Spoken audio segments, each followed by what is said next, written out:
ነገርኩ እኮ እግዚአብሔር ቃል አይደለም ስትጠቅስ እንኳን ቆሮንቶስ ላይ የተጻፈውን ፊደል ይገላል መንፈስ ግን ሕይወት ይሰጣል የተባለውን አንተ መማር ይገላል እኮ ወደሚል ተረጎምከው። ቅድም እኮ ፊደል ይገላል እንዴ? ፊደል የሚገል አንቆ ነው አይደለም? አንቆ በቃ ከፈተና ነበብኩ ነው እኮ። እኔ እኮ ምስክርነቱን ነው የሰማሁት ትላንትና። እና ሌላው ደግሞ አሁን ስሙን የጻፈው ራሱ በእንግሊዘኛ ነው ስለማያውቅ ብለው እሱ ስሙ ዘማች ነው ግን ፕሮፌት ዘነበች ብለው ነው የጻፉለት። ይኸውልህ ምንድነው የምታደርጉት? ዘይት አይሸጥም እዚህ፣ የሚሸጥ ዘይት የለም፣ የሚሸጥ ቲሸርት የለም። ገንዘቡን ብቻ አካውንት ውስጥ አስገቡ። በቃ እንደዚህ አይነት ሰው ነው እኛ የምንፈልገው። ዘይት እያሉ አጭበረበሩ እኮ።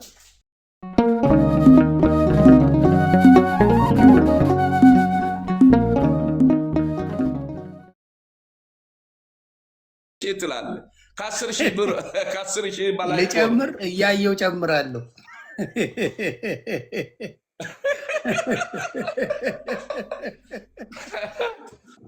ማብራት እንደመጣ ለማየት ነው። እሺ ማርባት አልመጣም ገና ነው። አይ ማብራት ምናልባት ከመጣ ብዬ ነው፣ ቤት እንዲሆን ብዬ ነው። ቤቱ ያምራል። የእርሶ ነው ቤቱ? ደጅ ላይ ነው ያለሁት። ቤቱ ያምራል። በእውነት በጣም ልዩ ቤት ነው። ሌላ ስራ አሉት ወይስ ሙሉ ሰዓቱ የእንትን ነው ወንጌል ነው? አራ ይሄ ቤት እኔ የምኖርበት ሳይሆን የክራይ ነው። ይሄ የኔ መኖሪያ ደግሞ ላሳይ ዝም ብዬ ወደዚህ እጅ። እሺ ያምራል ግን አዎ በቅማችን የኔ መኖሪያ ወደዚህ ነው። ያውልህ ያኛው ያምራል። እሱ በእውነት እሱ ነው የኔ መኖሪያ ያ ነው። ወደዚህ ደግሞ ወደዚህ ስታይ ደግሞ ክራይ ቤቶች አሉ። ከዚህም ጭምር እግዚአብሔር ረድቶናል። ውይ ደስ ይላል። አይ በጣም ደስ ይላል። አሁን እኔ ሙሉ ሰዓቱ ወንጌል ነው ወይስ ሌላም ስራ ይሰራሉ ነቢይ? ሌላ ስራ የለኝም፣ ከወንጌል ሌላ የለም። ለምን ሙሉ ቀን ነው የሚሰብኩት ወይስ ቀን ላይ ሌላ ስራ ፕሮፌሽን የለም? ሙሉ ቀን ድሮ ሙሉ ቀን ነበር የሚሰራው። አሁን 8 ወር እየተጠጋ ነው። ሙሉ ቀን ስል በሞቶር ኋላ ትልቅ ጅፓስ አርጌ በሐዋሳ ከተማ ላይ ብቻ ሳይሆን በተለያየ ገጠር አካባቢ በፕሮጀክት የኢየሱስ ክርስቶስ ፊልም የሆነ መንፈሳዊ ፊልም በማሳየት ወንጌልን በዛ ለትውልዱ በማሰራጨት ነበር ሲሰራ የከረምኩት። ነገር ግን ከ8 ወር በኋላ ያ ሞተሩ ከእጄ የሆነ ችግር ደርሶ ወጥቶ አሁን 8 ወር ሙሉ አልወጣሁም ለወንጌል። ግን የትኛውም ቸርች ገጠር የሆነ ከተማ ሲጠሩኝ እጅ አገለግላለሁ። በራሪ የሆነው አገልግሎት ቆመዋል ለጊዜው እንጂ 24 ሰዓት በዛ ወንጌል ላይ ነኝ። 24 ሰዓት ላይ ወንጌል ላይ ነኝ። አዎ ደስ ይላል። ልጆች ምናምን አሉት? ትዳር ምናምን ፋሚሊ? አንድ ልጅ አለችኝ።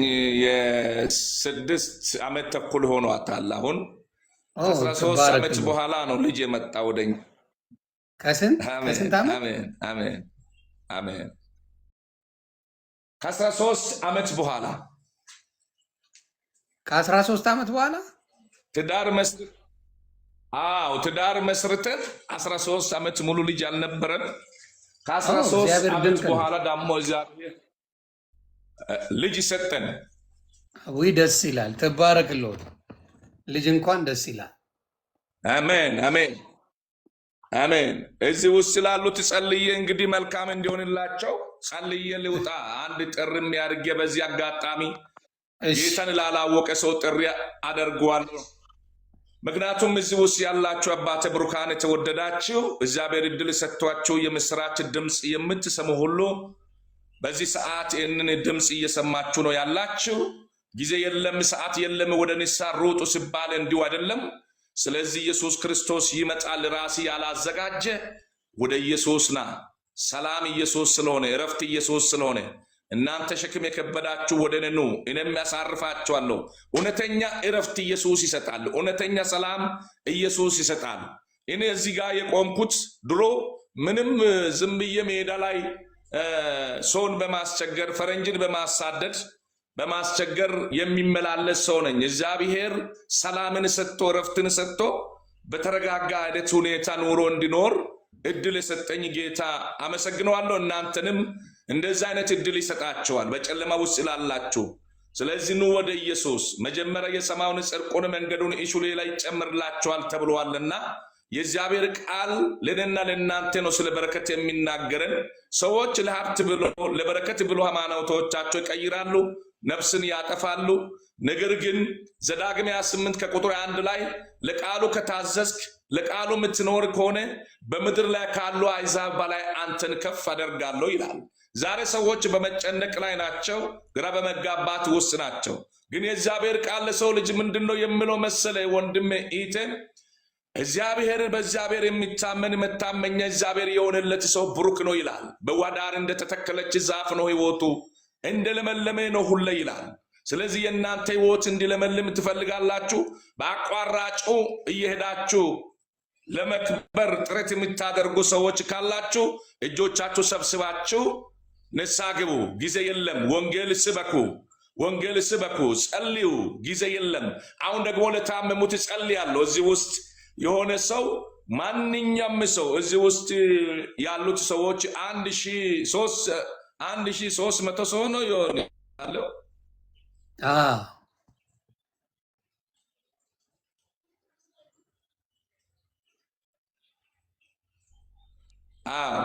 ጸልያለሁ። ለዚህ ሰው እዚህ ውስጥ ላሉት ጸልያለሁ። አሜን ካላችሁ ይሆንላችኋል በኢየሱስ ክርስቶስም።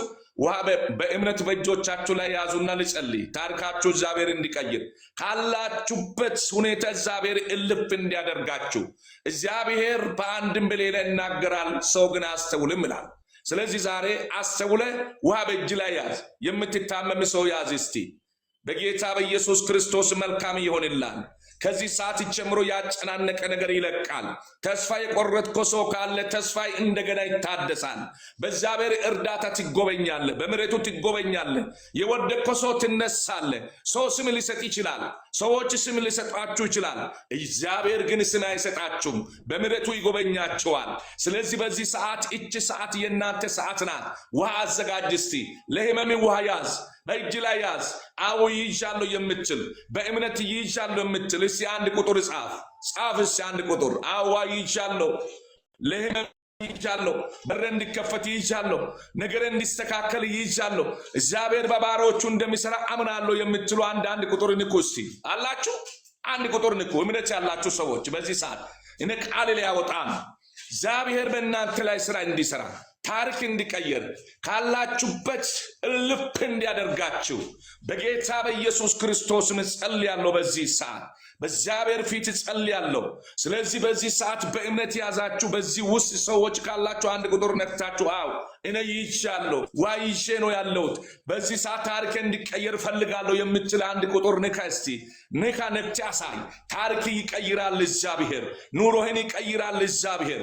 ካለበት ልፍ ያደርጋል። የተዘጋ በር ይከፍታል። መካንነት ካንተ ይሸሻል። መርገም ካንተ ይነሳል። ሰርተ ሰው ትሆናለህ። ይህተ ወንድም ሰርታችሁ ሰዎች ትሆናላችሁ። ሰርተ ለጠላት አትገብርም። ከእንግዲህ ለጠላት መገበር በቃ በኢየሱስ ስም፣ በጌታ በኢየሱስ ስም። ያንቺን በረከት እየበላ ያለ ከእንግዲህ አይበላም። ደጅህ የሚዘጋ ከእንግዲህ ይዘጋል። ኔትወርኩ ይቋረጣል። ጸልያለሁ በጌታ በኢየሱስ ክርስቶስ። እስራኤል ቅዱስ እግዚአብሔር ምድር ዳርቻ ፈጣሪ ክብር ላንተ ይሁን። በዚህ ሰዓት እድል ስለሰጠን ከፍ በል። በእምነት እጆቻቸው ላይ ውሃ አዘጋጅተው ሲጠጡ ካሉበት በሽታ ነፃ ይፈቱ። በኢየሱስ ስም ነፃ ይፈቱ። በጌታ በኢየሱስ ስም የጸሎት አቅምና ጉልበት ላጡ አቅም ይብጣላቸው። መካን ካሉ ይውለዱ። ስራ ያጡ ስራ ያገኙ። ትዳር ያልመሰረቱ መልካም ትዳር በሮች ይከፈትላቸው። ከጭንገፋ ይትረፉ። በኢየሱስ ክርስቶስም ያንተ ምሕረት ያገኛቸው። ኢትዮጵያን ባርክ ጌታ ሆይ። ትግራይ ሀገር ሰላም ይሁን። በአማራ ክልል ሰላም ይሁን። በኤርትራ ምድር ሰላም ይሁን። በጌታ በኢየሱስም ሰላሙን አውርድ። ዘረኝነትን አንሳ። በጌታ በኢየሱስ ወደ አንድነት ሰብስበን። ስለሰማን ከፍ በል። ቀሪው ሰዓት ከኛ ጋር ይሁን። ስራ በር ተዘጋብኝ ለሚሉ ስራ በሮች ይከፈትላቸው። አሰሮቻቸው ለሚያጨናንቃቸው ትውልድ በኢየሱስ ስም የአሰሮቻቸው አእምሮ ቀይር። በኢየሱስም ቀይር። ስለሰማህን እናመሰግንሃለን። በጌታ በኢየሱስም ስትል ስማን። አሜን። ተባረኩ። እግዚአብሔር ይባርካችሁ። ይህ ጸሎት ይሰራል ብዬ አስባለሁ። በኢየሱስ ክርስቶስ በእምነት ከተቀበላችሁ ይህ ጸሎት ይሰርታል። በእምነት ከተቀበላችሁ ተፈውሳችኋል። በዚህ ሜዳ ላይ መጣችሁ። ውሃውን ይጠጡት ወይስ ውሃውን እንደያዙት ነው? እስካሁን ፉት ያርጉ በሉ፣ ጠጡ በሉ፣ ፉት በሉ፣ ጠጡ በሉ። ጠጡ። ውሃው ቤተሰብ ውሃ እየጠጣችሁ እሺ፣ ሰምታችሁ። ስለዚህ እዚህ ውስጥ ያላችሁ እንግዲህ ደምሮም ወጥቷል። ደምሮ ጌታ ይወድሃል። መልእክት ሳላስተላልፍ ሄደ እንዴ? ደምሮ ችግር አለበት። እኔ ግራ እየገባኝ ነው የደምረው ጉዳይ። በጣም የምወደው ሰው እኮ ነው። በእናት እንዴት እንደተቀየረ አላውቅም እንጂ ደሜ ልዩ ሰው ነው። እውነት ነው። እሱም የጌታ ነገር ያለበት እኮ ግን ያው ያስተካክላል ብዬ አስባለሁ። ያስተካክላል፣ ይስተካከላል፣ ያስተካክላል። እኔ የምለው የቸርች ነው የሚያገለግሉት ፕሮፌት። እኔ መከነ ሶስት ነኝ ያለሁት። የት መከነ ሶስት ነው ያለሁት አሁን። መካነ ሶስት። እሺ፣ እዛ ነው የሚያገለግል። መካነ ኢየሱስ አትቀበልም እኮ ፕሮፌቶች። አላገለግልም፣ እዛ አላገለግልም፣ ግን በአባልነት ነው ያለሁት። እዛ አገለግላለሁ ማለት ሳይሆን ድሮ ነቢይ ነኝ ሳልል በፊት አገልግሎት ይሰጥ ነበረ። ተራ ሰታ እንዲያገለግል ፈቅዳ ነበረ። ነገር ግን ከቀን በኋላ ይሄ ነቢይነቱ ስም ሲመጣ እንግዲህ ኖ ብትከለክልም ለምን አገልግሎቱ ከለከለች ብዬ ከቸርችቱ አልወጣውም። እግዚአብሔር ለጠራኝ ጥሪ ደግሞ ነቢይ ነው። ነቢይ እግዚአብሔር የሰጠኝ ጊዜም አሁን መጥቷል ብዬ በስጋ ወጥቼ ቸርች አልከፈትኩም። ነገር ግን አሁን የእግዚአብሔር ጊዜና ሰዓት እየቀረበም ስለሆነ እየተጠባበቅኩ እገኛለሁ። ያው ጊዜው ሲመጣ እሷም ትቀበላለች፣ ሌላም ይቀበላል። የባንክ አካውንት ስላለ በዛ ለቸርች እንዲከፍቱ ከፈለጋችሁ በዛች ላይ ድጋፍ ብታደርጉ ጥሩ ነው። ቤተሰብ በዚህ አጋጣሚ ንገርልኝ። ጌታ ይባርክ። እንደዛ አጋጣሚ ውሃ የጠጣችሁ በሙሉ አምናችሁ እዚህ አካውንቱ ላይ ትንሽ ጣል ብታደርጉ ጥሩ ነው ለጤናችሁ። እሱን የሆነ አንድ ነገር ያለ የሚያደርጉት የገባቸው ሰዎች ነው የሚያደርጉ። ስናገለግል እንግዲህ ነፃ አገልግሎት ነው የምንሰጠው። ቢሆንም ግን ያ አካውንት ቁጥር አንተ እንደምታውቀው የተቀመጠ የእግዚአብሔር ቤት ስራ ለመስራት ነው ያደረገን። ቅድም እንደነገርኩ ገጠር የሆነ ከተማ ሄደን የእግዚአብሔር ታላቁን አጀንዳ እንሰራለን። ዘይት መሸጥ፣ ውሃ መሸጥ፣ ተሸርት መሸጥ ወንጀል ነው። ማይሆነውን መልእክት ማስተላለፍ ወንጀል ነው። ግን ወንጌል አገልግሎ ስጡ ሲባል ስለዚህ የሚቀልደውም እየቀለደ ኢየሱስ ጌታ ነው። አመሰግናለሁ። በዚህ ውስጥ ቶ እንጂ ዮኒ እያሰብኩ ነው ይላል እንዴ። የእግዚአብሔር ቤት አይጠብም ሰፊ ስለሆነና ምን ችግር ያለ? እውነት ነው፣ እውነት ነው። እናንተ ብቻ ምንድነው የምታደርጉት? ዘይት አይሸጥም እዚህ፣ የሚሸጥ ዘይት የለም፣ የሚሸጥ ቲሸርት የለም። ገንዘቡን ብቻ አካውንት ውስጥ አስገቡ። በቃ እንደዚህ አይነት ሰው ነው እኛ የምንፈልገው። ዘይት እያሉ አጭበረበሩን እኮ፣ ቲሸርት እያሉ አጭበረበሩን እነዚህ ሌቦች። እና እርሶ ግን ገንዘብ ብቻ እንድታስገቡ ነው የሚፈልገው። ትክክል፣ እኔ እስማማለሁ። ዋናው ሳቢው ለምንድን ነው የሚደውሉ? አቤት ይደውላሉ። አይከለከልም። ለጸሎት ይሆናል እኮ ጸሎት አድርጎ ሊሆን ይችላል። ጸሎት እንዲያደርጉ መድረክ እኮ ይመስለኛል። ክፍት አሁን ነው። አይተው እየደወሉ ነው። ይግባ አንድ ቁጥር ልቀበላቸው። ጸሎት የምትፈልግ ሰው የማታሾፍ የማትቀልድ የማትተች ይቀልዳሉ። እርሱ ይቅርታ ጳውሎስን ጠቅሰው ጓንዳ ይሉበት ስለምፈልግ እኮ ነው። አስቸጋሪ ነው። ሌሎችም አስራ ሦስቱ ጋር ልንመጣ ነው እንዴ? ጳውሎስ ጋር ነው የሚወስዱን ቶሎ ሲገቡ እኮ ሌሎቹ ሊያጣሉኝ ነው ከጌታ።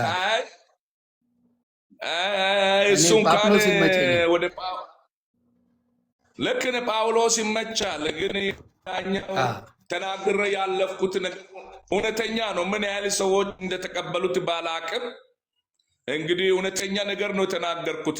ትክክል። እኔ ሰምቻለሁ። ምንም ስህተት የለም። እና ፓስተር ሶፊ ተሳዳቢ ሰው ሊኖር ይችላል። ፓስተር ሶፊ ጸለይልኝ ሶፊ አለ እንዴ? መጥቷል። ፓስተር ሶፊ ጸሎት አምሮት ነው የመጣው። ጸሎት ያስፈልገዋል። መጥቷል። ማታ ስምህን ሲያነሳ ማለት ነው። ዮናስን እንዴት ትናገራለህ አንተ ሄደህ ወንጌል ስትሰብክ መች ተቃውሞ ያውቃል አልኩት። አንደኛ ተሳዳቢ ሞጣ አለኝ፣ ሁለተኛ አንተን አለ፣ ሶስተኛ እኔን አለኝ። እኔኑ እግዚአብሔር አስተርዬ ነቢይ እኔው አስገብቼ መች ተሳድቤ አላስተካከልኩም። ታዲያ አላስተካከልኩም። ከዛ አንተ ዮኒ ሀሳብ ካለ ጠማማም ይሁን ቀጣል ሀሳብ ካለ የት ከልክሎ ያውቃል ዮኒ? አላቅም አልኩት። እኔ እድል ሰጠ እንደውም እኔ ራሱ ያየው እሱ ጋር ነው ሰው እንዲያገኘ ያደረገ እንደውም ብዬ በአንተ ምክንያት ማታ ከፕሮፌት ጋር ግን ቅን ሰው ነው ፕሮፌት እውነት ለመናገር ማታ ወዲያው ይቅርታ ጠየቀ ምናምን አስተካከለ። ከዛ በቃ ለሞጣ ጸለይንለት እውነት ለመናገር ማታ ለሞጣ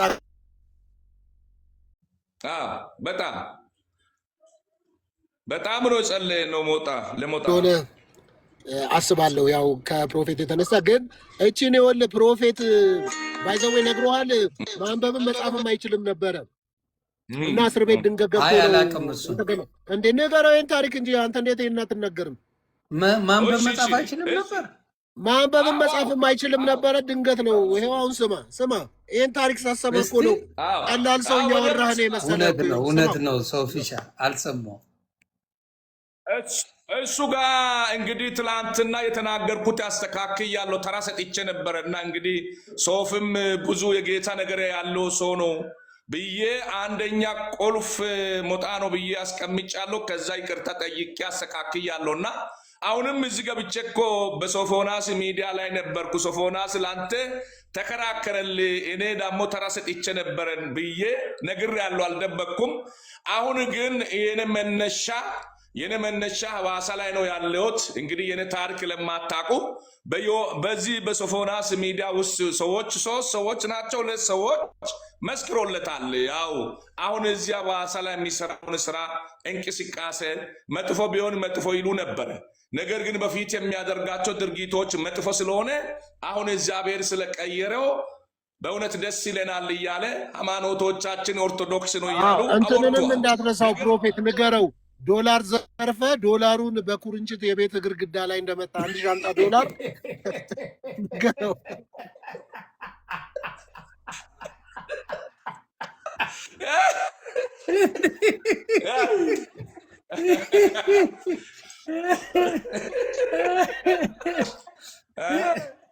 እዚህ በኩል በማብራት አለ እናንተ ጋር እውነተኛ ነው እኮ ሚሊዮን ሐዋሳ ሐይቅ ላይ ዶላር ከፈረንጆች ላይ ዘርፎ ማለት ነው። ከዛ ዶላር ምን እንደሆነ አያውቅም። ዶላሩን ቤት ወስዶልህ ጌጥ ነው ብሎ በሙቅና በኩርንችት ግድግዳው ሙሉ ለጥፎት ከዛ በፖሊስ ተያዘ፣ ታሰረ 4 ዓመት ይነግራል። እውነት ከዛ ነው ነብይነት እስር ቤት የተቀበልኩት። ነብይነት እስር ቤት ነው የተቀበልኩት። ለምን ኢንተርቪው ማታረገው በዩቲዩብ? ግን በእውነት እኔ እሄዳለሁ። ከዛ ግን አንተ ዮኒ ማስተካከል ያለብህ ስጠራው አንቱ አትበለው። ገና እኮ 45 ዓመቱ ነው። ትላንት 45 ታናሽ ነው። 45 ዓመቴ ነው አለ ትላንትና እኮ ተናገረ። እኔ እኮ 48 ሊሆኔ ነው። አንቱ ትላለህ እንደ 45 ዓመቴ ነው ብሏል። ትላንት እኮ ታናሼ ነህ። በቃ ከታናሼ ጋር ነው አይደለም ይቅርታ ቤተሰብ ይሁን። አውቆ ነው ታላቅ ነኝ ለሁለታችሁ ታላቅ ነኝ። እግዚአብሔርን አሁን ከ2 ወር በኋላ 48 ይዛለሁ። ውሸት ነው የተናገርኩት ነው። ታናሼ ነው ውሸት ነው። ትላንትና 45 ዓመቴ ነው አላልከኝም? ውሸት ነው ብያለሁ። ግን ያው የቁጥሩ ስህተት ይኖራል። አየህ የቁጥሩ ስህተት ነው እንጂ አስተካክላለሁ። እያየው ጨምራለሁ።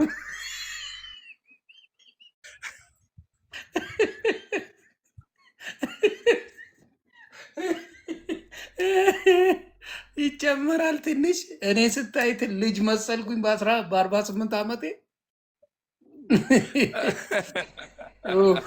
አይ እኔ ታላቅ ነኝ ከእናንተ ያው ይበልጣለሁ። እኔ ታላቅ ነኝ እንዴ? መከበር አለብህ። እኔን ፕሮፌት እኔን አንቱ ማለት አለብህ።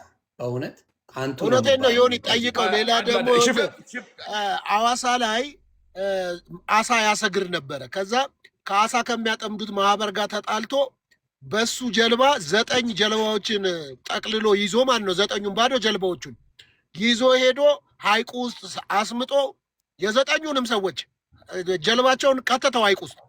ከዛ በዛ ምክንያት 9 ወር ለሁለተኛ ጊዜ ታሰረ ማለት ነው። ይኸውልህ ሰብስቦ የሰው ጀልባ ይኸው ይነግራል እኮ ታሪኩን እኮ። እኔ እኮ በደንብ ነው እኮ ያወራል። በጣም ምርጥ ሰው ነው። እና የዶላሩን ይንገረን ታሪኩን በደንብ ስማ። የሆነ ያሶር ነው። ምንም እድል ሰጠህ እኮ የሆነ 10 ጀልባ የተባለው ትክክል ነው። እዛ ዩኒክ ነበረ። ፍቅር ሐይቅ ነበረ።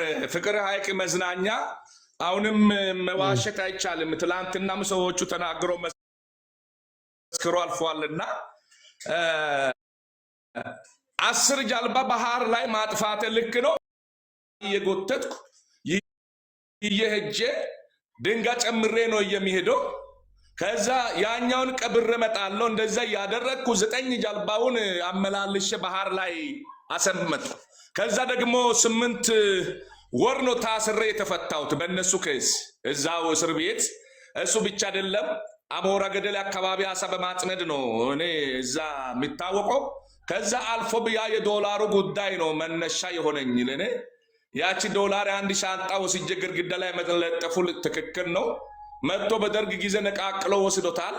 አንተ አልፍልህም ዘማች ስሉኝ ያን ዶላር ወስደ አበላሽታል ስሉኝ እያደግኩ ሲመጣ ያ ዶላር ለማግኘት ትግል ያደረግኩ።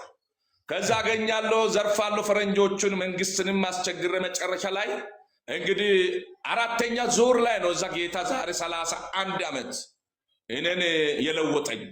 ስለዚህ እዚህ ውስጥ ያላችሁ የሰው ነገር እየፈለጋችሁ ካላችሁ የሰው ነገር አትፈልጉ።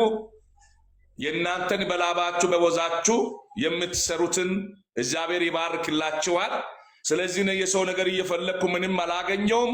ግን ወደ ጌታ ስመጣ እግዚአብሔር ለእኔ ብዙ ነገር ያደረገልኝ።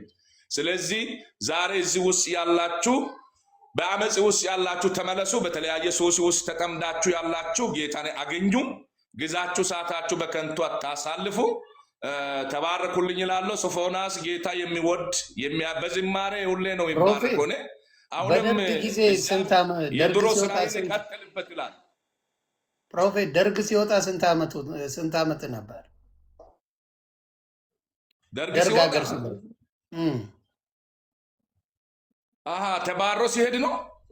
አዎ ተባሮ ሲሄድ። ዮኒ ደግሞ እያለ እኮ ዘራፊ ነው። ሲወጣ ስንት ነው? እያለ ዘራፊ ነኝ።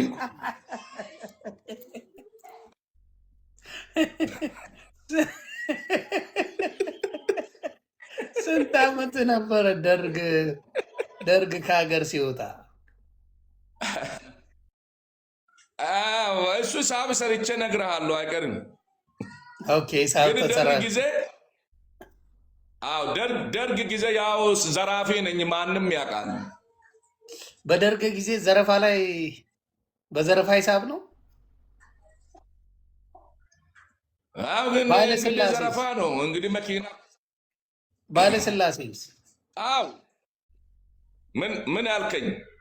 በኃይለ ሥላሴስ? ኃይለ ሥላሴን አላውቅም። እንግዲህ ኦኬ ኃይለ ሥላሴ እንትን ሲለው አልነበርኩም። አባቴ ሊኖር ይችላል። ያው አባቴ ሊኖር ይችላል። አባቴ ሊወለድ ልጅ ሆነው ነው እንጂ በስሱማ አሉ። ልጅ ሆነው ነው የኃይለ ሥላሴ ጊዜ። እውነት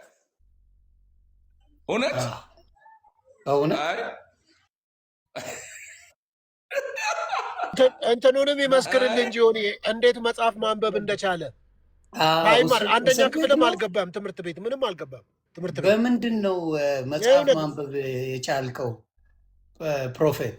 በምንድን ነው? እውነትን ነው። መጽሐፍ ማንበብ የቻልኩት እግዚአብሔር ቃልም ስናገር እንደዚህ ነው የሚለው። ያው ፊደል እንደሚገልም ይናገራል። መንፈስ ቅዱስ ግን አይኖቻችን ሲገልጥ የበለጠ እንድንረዳ ያደርጋል። ወደ እኔ የመጣ ያ መንፈስ ቅዱስ ነው። እግዚአብሔርም ጥበብ ያለን እውቀት ይጭነናል፣ ጥበብ ይጭነናል፣ ማስተሬት ይዘናል የሚሉት እያሉ ምናምንቶቹ መረጡ፣ ያልተማሩትን መረጡ ከሚለው ገባኝ። እንዴት ነው ጽሑፉን ያገኝ ወይ ብዬ እንዴት ነው መጽሐፉን ማንበቡ? መጽሐፉን ማንበቡ ነው። መንፈስ ቅዱስ አይነ ከፈተ፣ አእምሮዬን ከፈተ፣ አይነ ከፈተ።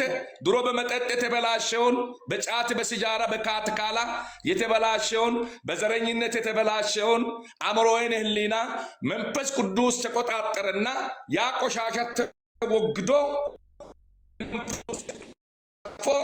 የምናገረውንም እሱ እየሰጠኝ ነው የምናገረው። እኔ ሃሌሉያ አሜን። ጽሑፉን እንዴት ተማሩ? እስር ቤት ነው ወይ? እሱ ነው ያስተማረኝ። እሱ ነው ነብይ ብሎ አንተ በዚህ ምድር ላይ ምን አለ አንተ እኮ የእግዚአብሔር ነብይ ነህ የሚል ድምፅ መጥቶ ነው ወደ እኔ የሚያስተምር ሰውማ አለ እኮ። ቆይ ጽሑፍ እኮ የሚያስተምር ሰው አለ። ሳያስተምር ነው ጽሑፍ የሚያስተምር ሰው የለም። መንፈስ ቅዱስ እኮ አልኩ። መንፈስ ቅዱስ ከመንፈስ ቅዱስ የበለጠ አለ እንዴ? እኔን ያስተማረኝ እንዲያገለግል የሚያቆመኝ የሚያበረታኝ የምናገረው ነገር የሚነግረኝ በአንደበቴ አልፎ ለትውልዱ የምናገር የእግዚአብሔር መንፈስ ነው እንጂ ፕሮፌት ጽሑፍ ማን ያስተማረ? እሱማ ዮኒ ረስቶት ነው እንጂ ሐዋርያ ሥራ መጽሐፍ ቅዱስን ክፍት ታደርጋና ሐዋርያ ሥራ ምዕራፍ 13ን አነበበ። በቃ ጳውሎስን ሐዋርያ ሥራ ምዕራፍ 13ን እንደዛ አይደል ፕሮፌት? ጳውሎስን አይደለ? ልክ ቀጥልበት እና ካለማንበብ አንጥቶ አነበበው። ሶፊዬ በቃ ከፈተና አነበብኩ ነው እኮ እኔ እኮ ምስክርነቱን ነው የሰማሁት ትላንትና። እና ሌላው ደግሞ አሁን ስሙን የጻፈው ራሱ በእንግሊዝኛ ነው ስለማያውቅ ብለው እሱ ስሙ ዘማች ነው፣ ግን ፕሮፌት ዘነበች ብለው ነው የጻፉለት። ይኸውልህ አይደለም ሶፊዬ፣ ፕሮፌት ዘነበች ነው ያሉ። ቼክ ያለው ሶፋና ይኸውልህ ፕሮፌት ዘማች ዳንኤል ይላል ፋይሉ። ተው አይደለም ዘነበች ነው ያሉት። አታነብም ብለው ዘነበች ነው ፕሮፌት ዘነበች ነው የሚለው። እኔ እኮ አይቼው እዚህ ጋር ዘነበች ነው የሚለው እኔ አይቻለሁ። እኔ ራሱ አላየሁትም፣ ቀይረውታል። ክፉ ናቸው። ዘነበች ነው ፕሮፌት ዘነበች ነው የሚለው ያየው ወይ ባማሩ። እንግዲህ እኔ ምገርም ነው እንግዲህ ከቀየሩ የሚቀይሩ እሱ የሰጠው ስም የሚቀይር ስለሌለ ሰዎች የሚቀይሩት ሁለተኛው ኤዲት ይደረጋል ስምና ለዛ ነው። አዎ በዚህ አጋጣሚ እንኳን መጣ ፕሮፌት። እዚህ ላይ ግን አየው ዘነበች ዳንኤል ይላል። ዘነበች ዳንኤል አንተ ካልክም እስኪ እንደገና አስተካክላለሁ። አንተ ካልክ በዚህ አጋጣሚ ሶፎናስ መጥቷል። እንግዲህ ብዙ ሰዎች አሉት፣ ብዙ ሰው ያውቃል፣ አንተም ብዙ ሰው ታውቃለህ። ተባብራችሁ እኔ በሐዋሳ ከተማ ላይ የሆነ ቦክሰር ነበረችኝ፣ ኋላ ጭኜ ሄጄ ለሱም መስክሯል ማታ ሰዎቹ እንደሚያገለግል። ስለዚህ ቦክሰር እንዲገዛልኝ አዋጥታችሁ ቦክተር ሰዎቹን አስተባብራችሁ ሞተር ገዝታችሁ ወንጌል ለዓለም ላዳርስና ይህንን ስራ ስሩልኝ። እናንተ ጌታ ይወዳቸዋል። ሰምታል ሶፊ? ሰማሁ እኮ ቦክሰር ግዛ ቦክሰር እኮ እያለ ነው። እና ታው ግፋት ታሰራኝ። እኔ የዋህነቱን በጣም ቦክሰር ግዛት ነው ያልኩህ። እኔ ምንም አላልኩም። አይ ነው አይደል? እኔ የዋህነቱን አይቼ እውነት በሱ ምክንያት ሐዋሳ ሄዳለሁ። ታቦር ተራራ ላይ ለ6 ወር በዲጂኖ ዋሻ ቆፍሮ ዋሻ ውስጥ ሲኖር የነበረ ሰው ነው። በነገራችን ላይ በዲጂኖ ቆፍሮ እንደዚህ ቀላል ሰው ነው። ከሰው ጋር ላለመኖር ፈልጎ ነው። በቃ እዛ እስከ ቀን 9 ሰዓት ይጸልያል። ቀን 9 ሰዓት በኋላ ነው የሚወጣው ከዛ ዋሻ ውስጥ ገብቶ ጎበዝ። ከዛ አይ ጸሎቱን አደንቅለታለሁ በእውነት ጸሎቱ። ግን ይኸውልህ እዛው ላይ ደግሞ ሲዘርፍ ሲቀማ ምናምን የነበረበት ቦታ ላይ ነው እንደገና አገልጋይ ሆኖ እዛው ውስጥ ዋሻ እየገባ ሲጸልይ የነበረው እና በጣም ብዙ ቁም ነገሮች እየሰራ ነው። ወንጌልን ይሰራል ሐዋሳ ላይ ምናምን። ያው የትምህርት ጉዳይ ትንሽ ችግር አለ። ለምሳሌ ትላንትና ሁለቱን የክርስቶስ ባህሪያትን ጠይቄው ትንሽ ችግር አለ። ስለ ሶላዎቹም ተነጋግረን ትንሽ እሱ ነገር ላይ ትምህርት ነው። የትምህርት ቤት ከፍላለሁ ብየዋለሁ። ሐዋሳ የሚማርበትንም ትምህርት ቤት ዛሬ ፈልጌ አግኝቻለሁ። ከትምህርት ጋር ጸበኛ አይደል እንዴ? ለምንድን ነው እንዲህ ቦክሰር ብትገዛ አይሻልም እንዴ? ተው ግን ሶፊ ሶፊ ቶ ይልቁንስ መንፈስ ቅዱስ ለኔ ይልቁኑ ቦክሰር ግዛ። መንፈስ ቅዱስ አስተምሮ የጨረሰ ሰው ነኝ። እውነቴ ነው የምልህ ሶፊዬ፣ በደንብ ስማ። እኔን መንፈስ ቅዱስ ፕሮፌትዬ፣ ችግሩ ምን መሰለህ? ቆይ ፕሮፌት ተአምር ነው፣ የእግዚአብሔር ስራ ተአምር ነው።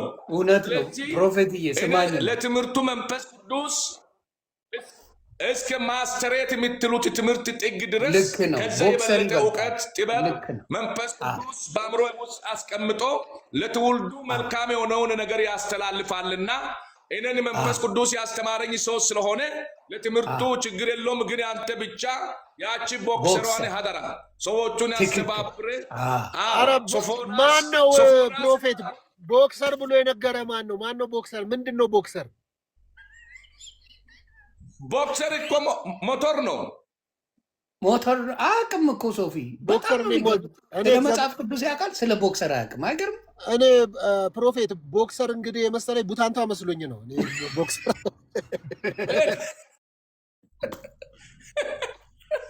እንዴ ጠይቀኝ እኮ ነግሬሃለሁ። ስንት ይሸጣል ብለህ ቦክሰሩ የሚነዳ እኮ እና ሶፊ ግን እዛ ድረስ ቡታንታ ይዘለል ልትሄድ ነበር ቦክሰር።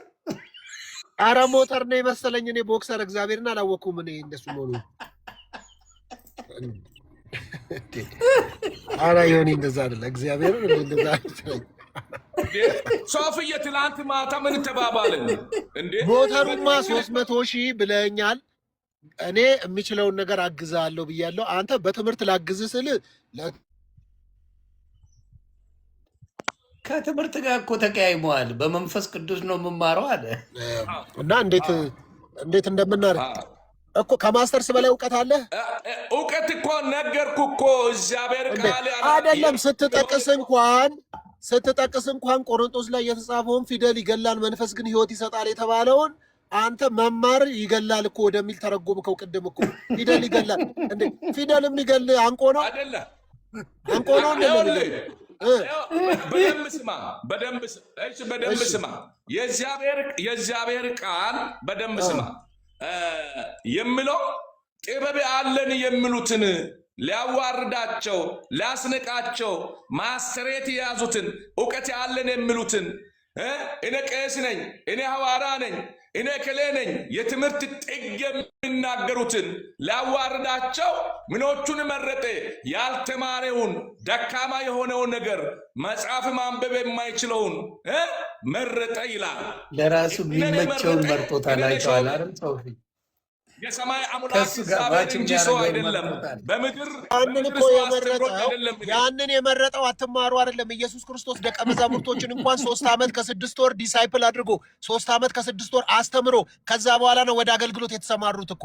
ፊደል ይገላል የተባለው ሌላ ነው፣ አውዱ ሌላ ነው። አትማሩ ማለት አይደለም። ይሄ ደግሞ አንደኛ ቆሮንቶስ ምዕራፍ 1 ላይ የጠቀስከው እግዚአብሔር የዓለምን ጥበበኞች ያሳፍር። ይኸውልህ ቆሮንቶስና በዛ አይሁድ ምልክትን ይሹ ነበረ አይደለም? በእነሱ መካከል ተምረናል በሚሉ የቆሮንቶስ ሰዎች ጥበበኞች በነበሩበት ወቅት ላይ በዛ መካከል የዓለምን ጥበብ ያሳፍር ዘንድ እግዚአብሔር ምናምንቴዎችን መረጠ ማለት ምናምንቴዎቹን ሰው አድርጓቸዋል። የተመረጡት ደቀ መዛሙርቶች ከአሳ አጥማጅ ከምናምን ከቀራጭነት ከምናምን የመጣ ነው በሙሉ። እነዚህን ሰብስቦ ዲሳይፕል አድርጎ 3 ዓመት ከ6 ወር ፈጅቶበት አስተምሮን ያሰማራቸው እንጂ ከመሬት ተነስተ በራልኝ ተገለጠልኝ ብለ ብቻ የምትወጣው አይደለ። ለምትጠየቁት ሁሉ ለመመለስ ዝግጁ ሁኑ። ህዝቤ ዕውቀት ከማጣቱ የተነሳ ጠፍቷል ነው። ዕውቀት እንደ ባሊ በጆግ አይጨመርብህም። ተምረ ነው ቁጭ ብለ ዲሳይፕል ተምረ ሰምተ ከሌሎች ከአባቶች ከአንተ ከተሻሉ ሰዎች ሰምተ ነው እንጂ ፕሮፌት ቦክሰር ላለመግዛት ነው የሚለው አይደለም። በእውነት አይደለም። እኔ ዮኒ ወድጄዋለሁ። ይኸውልህ እኔ እዚህ ቲክቶክ ላይ ካገኘኋቸው ሰዎች በጣም ቅን የዋ የገንዘብ ሰው ያልሆነ ምናምን ሰው ንጹህ ሰው ነው። እግዚአብሔር ቅኖች የእግዚአብሔርን ፊት ያዩታል ይላል። በቅንነቱ ብቻ ነው የእግዚአብሔርን ፊት ያያል ብዬ ግን ያልተማርክ ስለሆንክ ራሱ ካህንነት መሆን አትችልም። መማር አለብህ ካህን ለመሆን። ይሄ መጽሐፍ ቅዱሳዊ ሀሳብ ነው። ስለዚህ ሁሉም ሰው እየተነሳ አይደለም። ይኸውልህ ሁሉም ሰው እየተነሳ ማድረግ የሚችለው አንድ ነገር ነው። እሱም የለቅሶ ቤት ንፍሮ መዝገን ነው። ሌላ በተረፈ ተነስቶ ዝም ብሎ ሳይማር ምን ሳይል ጥሪ ያለኝ በሚል ብቻ ወጥቶ ሰዎች ስለሚያበላሹ ጥሪ ሌላ ጉዳይ ነው። በእውቀት ደግሞ ሻርፕ ተደርገን ትላንት ነግሬ ያለው የግራር እንጨት ታቦት ሆኖ ሲሰራ ቀላል ነው፣ እሾካማ ነው፣ ጠማማ ነው። ነገር ግን ተጠርቦ ነው። ተጠርበህ ነው ወደ ፐርፌክትነት የምትመጣው። ያንን ደግሞ ምን ይጠርብሃል ብለህ ብትል ትምህርት፣ እውቀት፣ ማንበብ፣ መረዳት፣ መስማት የሞላ ሰው መቼም አያገኝም። አሁን አንተ ከማስተርስ በላይ ነኝ ትላለህ። እንዴት አድርገህ ሰው 6 ዓመት ፈጅቶበት 7 ዓመት ፈጅቶበት የተማረውን ከሱ በልጣለሁ አይባልም። እውነት ነው። በመጸለይ ልትበልጥ ትችላለህ። መገለጥ ሊኖር ይችላል። ትንቢት ሊኖር ይችላል። እነዚህ ነገሮችን ግን እንደ እግዚአብሔር ቃል እንድትናገር መማር አለብህ ነው። አንተ ሞተር ላይ ነው ትኩረትህ። አላልኩም። አሁን ተራ ስጠኝ። አሁን ተራ ስጠኝ። እሺ ይኸውልህ በደንብ ስማኝ። ጌታ ይባርክ። እሺ አውራሽ በቃ አንተ ካወቅ ከሁሉ በላይ ነውናል። የክርስቶስን ሁለቱን ባህሪያት ንገረኝ። ይኸው በቃ በዮኒ ፊት የክርስቶስ ሁለቱን ባህሪያት ንገረኝ። ሞተሩን እገዛለሁ እኔ ብቻዬን 300 ሺህ። ይኸውልህ ብቻዬን ዮኒ አንድ ሰው እርዳታ አይሰጠኝ። ብቻዬን ይኸው ጌታን ዮኒ የክርስቶስን ሁለቱን ባህሪያት ይናገር። 300 ሺህ ብር አሁኑኑ አንተ ባለበት እገዛለሁ። ጨረስኩ። አሁን ስማ፣ በደንብ ስሙኝሽ። እዚህ ውስጥ ያላችሁ አባተ ብሩካን የተወደዳችሁ እግዚአብሔር ይባርካችሁ። አስቀድሜ ላለው እኔ ያልኩት አንተ ትክክል ነህ። ያንተ ንግግር ያስብላል። እውነት ነው። አንድም ሳይቀር ትክክል አልተናገርክም። ወንጌል ተቃውመ ተናግረሃል አለልን። ወንጌል ሰው እንደሆንክ አውቃለሁ። ትክክለኛ መንገድ እንደምታስረዳ አውቃለሁ። ነገር ግን እያልኩ ያለሁት አንድ ጊዜ እንደምታውቀው አንድ ጊዜ ጌታ ከበራልህ ካስተማርልህ ሰው ከሚያስተምር እግዚአብሔር ያስተማረ እኔ እንደዛ ስልህ ለአንዱ ውሸት ሊመስላቸው ይችላል። በእርግጥ ሊመስል ይችላልና እኔ የበለጠ እኮ አይነን ከፍቶ መንፈስ ቅዱስ ያስተምሮኛል። አይነን ከከፈተ እሱ ነው። አሁን ገጠር ሆነ ከተማ ሆነ ምንም ሳይጎልህ እጄ አገለግላለሁ። ከዛ ውጭ ያለፈ የበለጠ አገልግሎትም ለማገልገል ሰፊ አገልግሎት በፊት ለፊቴ ላይ እንዳለም እግዚአብሔር ጊዜው ሳመጣ እገለጣለሁ። ነገር ግን ለዝም ምንም እግዚአብሔር ነብይ ነው ብሎኛል ብዬ ቸርችም አልከፈትኩም፣ ከነሱም አልጠፋሁም።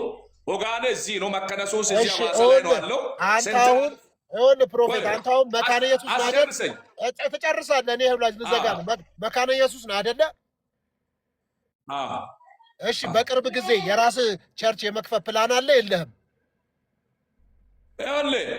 የራሴ አለ የለህም? በደንብ ስማ። አለ የለህም? እንዳትዋሽ። ቆይ በደንብ ስማኝ፣ ነግርሃለሁ። በደንብ ስማ። ስለዚህ አስጨርሰኝ። እሺ ቸርች የመክፈት ፕላን አለ የለህም? ራእይ አለ የለህም? እግዚአብሔር ራእይ ከሰጠ እንዴት አይኖርም እኮ። አሁን ለመውጣት አስበሃል አላሰብክም? አሁን አላሰብኩም። የሱ ጊዜ እየጠበቅኩ ነው። ግን ለመውጣት ፈልጋል። የሚሰራበት ቦታ አሳይቶኛል። ቸርቹ የሚሰራበት ቦታ አሳይቶኛል። መንፈስ ቅዱስ አሳይቶኛል። ግን ጊዜ እየጠበቅኩ ነው። ሰዓቱ እየጠበቅኩ ነው። እዛ ያሳየኝ እግዚአብሔር ገጠር ነው ወስዶ ያሳየኝ፣ ከተማ አይደለም። ሰዎች ሲሰግዱበት የነበረ ዝግባ ላይ ትልቅ ዝግባ ነው። ከቅርብ ከሩቅ መጥቶ ሰዎች ይሰግዳሉ በዛ ቦታ ላይ። ያ ዝግባ ደርቆ አመድ ሆነዋል። ሳር ወጥቷል። የአንድ ባለ ዞታ ሰውዬ ነው። የእግዚአብሔር መንፈስ ወስዶ እዛ ላይ ቸርች ተተክሎ መስቀል ላይ ያለው አሳየኝ። በቃ ምሪት ሰጥቶኛል ማለት ነው። ለዛ ስለዚህ ምሪት ደግሞ የአንተ ቸርች እግዚአብሔር ከፈቀደ በቅርቡ ትተከላለች ማለት ነው። በጣም በጣም እርግጠኛ ነኝ። የኔ ሳይሆን የእግዚአብሔር ተረድቻለሁ። በቃ የኔ አይደለም እኮ። ስለዚህ አሁን የእግዚአብሔር ነው። የክርስቶስ ኢየሱስ ባህሪያትን ንገረኝና ሞተሩን ልግዛው፣ ኪሳራ ውስጥ ገብቻለሁ። አንተ ትምህርት አያስፈልግም እኔ መንፈስ ቅዱስ አስተምሮኛል ብለሃል። ያስተማረህን ንገረኝ። ከዛ 5ቱን ሶላዎች ትመልሳለህ። ሞተር ገዝተን እንለያያለን። ሁለቱም ብቻ የክርስቶስ ባህሪ ከነገርከኝ እገዛለሁ። ጨርሻለሁ። ይኸው ዮኒ ሸምግለን ዮኒ በዚሁ ሚዲያ ዮኒ በደንብ ስማ። ይሄ ጥያቄ በዚሁ ሚዲያ ላይ ደመም ይጠይቆኛል። ይህንን ሚዲያ ያልመለስኩለት ምክንያት ኖሮኝ ነው። እኔ ክርክርን አልወድም፣ አልመልስም። አሁን እኔ ሚሊዮን ብር ቀርቶ 20 ሚሊዮንም 30 ሚሊዮን ይሰጣልም ከተባለ ቃልን አላጥፍም። ክርክርን ስለማልወድ አስተምር ብትል አስተምራለሁ። አልተከራከርኩም። እሺ አንተ ይኸው ይቅርታ፣ በቃ ክርክር ምን ያልወድም። ሁለቱን የክርስቶስ ባህሪያት አስተምረን 300 ሺዋን አሁን አስገባ ብያለሁ እኮ አንተው ጋር ትናንትና ማታ እንደዛ ስትጠይቀኝ ሌላም ቦታ ተጠይቄ አልመለስኩም። አልመልስም። መልስኔ በደንብ ስማ። አትመልስም። ለሚጠይቋችሁ ሁሉ ለመመለስ ሶፊ ባይጠይቅ ቆይ አንድ ፕሮፌት ወይም ጸልይ ይበል። ከዛ ውጭ እሺ ጥሩ ቆይ እኔ አሁን አማኝ አይደለሁም ልበል። እኔ አሁን ለማወቅ ፈለግኩኝ የክርስቶስን በእናንተ ሁለት ባህሪ ማወቅ ፈልጋለሁ ካልኩኝ እንዴት ነው የሚሰብኩኝ? እስቲ ንገረኝ። እንዴት ነው የምትሰበቀው? አሁን እኔ አላቅም። እንዴት ነው የሚሰብኩኝ? ምንድን ነው የክርስቶስ ሁለት ባህሪ ምንድን ነው? ወንድም ረስቼ እኮ አይደለም የማልመልሰው። ለመፈተን ነው። በደንብ ስማ። ለመፈተን ነው። አገልጋይ የነበረ ነው። እሱም አሁን አገልጋይ የነበረ ነው እየጠየቀኝ ያለው። ስለዚህ ይህንን ጥያቄ ደግሞ እኔ አልመልስም ያልኩት አዲስ አማኝ ለሆኑ ደግሞ አንተ 3ቱም ባህሪያትን 2ቱ ባህሪያትን እንግዲህ ሌላም ባህሪያት የሆነ ለሚጠየቀው ጥያቄ እኮ እኛ ለመመለስ የሚረዳን የእግዚአብሔር መንፈስ ነው። እኔ እዚህ ሚዲያ ውስጥ ይሄ ነው ብዬ አገልጋይ የሆነ ሰው ይህንን ጥያቄ ሲጠይቅ አየ፣ ያንም ደሜ ነው ጠየቀ። አሁን እሱ ጠየቀ ደገመ። እኔ ማልመልስበት ምክንያት ኖሮኝ ነው። ለጥያቄዎች ስፍራ አልሰጥም። እኔ ስፍራ የሚሰጠው ጸልይ፣ አገልግል ብትለኝ ሁለ ገብቼ አገለግላለሁ፣ ሁለ ገብቼ ጸልያለሁ። የኔ መድረክ ጸሎትና መጸለዩ ዙራ ላይ ነው። ከዛ ውጭ ግን ለጥያቄና መልስና ጥያቄ ውድድር እንትና ጋር መሄድ ነው፣ ኤርሚያስ ጋር መሄድ ነው፣ እነ ኤርሚያስ ጋር መሄድ ነው። እዛ የሌሉ ሰዎች ስም አትጥራ፣ ግድ የለም ፕሮፌት ጥሩ አይደለም። እኔ አሁን ሞተር ይገዛ ስላልክ ሌላ ሰውም ከምናሰባስብ ዮኒንም ከምታስጨንቀው እችን ጥያቄ መልሰ ወይም አስተምረን ስለ ክርስቶስ አሁን ብመልስልህ እኮ በደንብ ስማ። አሁን ብመልስልህ በዮኒ ሚዲያ ላይ ዮኒም እየሰማ ያነ ደመ ሲጠይቅ አልመልስም፣ መልስ አልመልስም፣ ጸልያለሁ፣ ሰብካለሁ እንጂ ከዛ ውጪ አታምጡ ብያለሁ። አሁን ብመልስልህ ያነ ለደመ ያልመለስኮ ለብር ብለህ መለስክ ይላል ዮኒ አንድ ቁጥር እሱ። ስለዚህ ሌላውም እንደዛ አልልም። ይኸው ቃል እገባለሁ አልልም። አሁን እኔ ባለውበት አቋም ይኸው ቃል እገባለሁ። እኔ ቃል እገባለሁ። አንተ በቀደም ጌታ የረዳው ሰው እግዚአብሔር ያገዘው አይኑ የተከፈተ፣ በእርግጥ አይኑ ያልተከፈተ ሰው እኮ አይረዳም ሰው ነው። ይህንን ይወቁ። እግዚአብሔር የረዳ ሰው ነው እቺ ቡቱቱ ዓለም ጥሎ ሀብቱን የሚሰጠው። ላንተም የሰጠልህ እኮ እግዚአብሔር የረዳ ሰው ነው። በእውነት እግዚአብሔር ይባርኮ ነው የምለው እኔ። ምክንያቱም ላንተ የለገሰ ሰው በእውነት አይኑ የበራለት ነው። ምክንያቱም አንተም እንደዛው አይን የበራ ሰው ስለሆንክ ብትረዳ ጥቅሙ ከእግዚአብሔር ስለምታገኝ ሁኔቶቹን ሳታመዛዝን አየ መግዛት ካለብህ ግዛ እንጂ እኔ እንደዛ ላረግም። ይሁን እንግዲህ ድል ሰጥቼዋለሁ። እኔ ያው ተምታል ሶፊ ድል ሰጠው እኮ እኔ። አይ ግን በቁም ነገር በውስጥ ደውለህ እንደዚህ አይነት ነገሮችን ብታስተምረው ጥሩ ነው ሶፊ። እምቢ ያለ እኮ እኔም